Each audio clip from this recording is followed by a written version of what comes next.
Next section is payroll liabilities.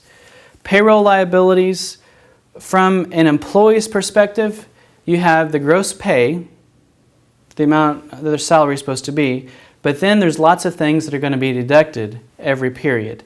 Things like voluntary deductions for medical insurance, federal income tax, state local income tax. Thankfully in Texas we don't have that.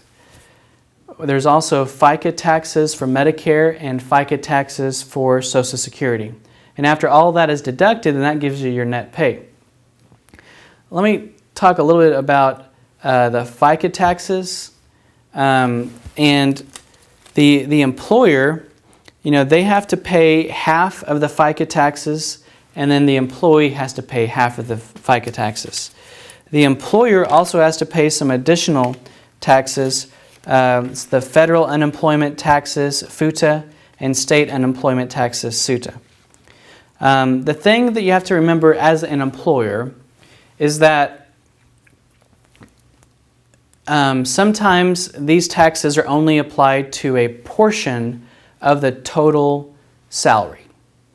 So some of the state unemployment taxes and the federal unemployment taxes, they might only be applied to the first, say, $7,000 of the wages every year for an employee. So if you are accounting for an employee's wages towards the middle or end of the year, then you might not have any state unemployment taxes or federal unemployment taxes left. For FICA, the Medicare taxes, which is 1.45%, you're going to have that no matter how much the employee makes. It's 1.45% of their entire income. Social Security is around 6.2%, and that amount only applies to a certain amount of the employee's income. There's a limit. There's a compensation limit. Once in 2014, that limit was $117,000.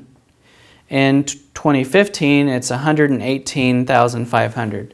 So if an employee makes, say, at the last period that you paid them, when you paid them that check, they had got all the way up to $118,500. This next pay period, you're not going to take out Social Security taxes. It's more common that the periods are going to overlap a little bit. Maybe at the last period they had made $115,000 at that point in the year, and then this next paycheck, maybe they're supposed to make $10,000. Okay, and so let's say $10,000. So if the compensation limit is $118,500, then only $3,500 of this paycheck is going to be taxed for Social Security.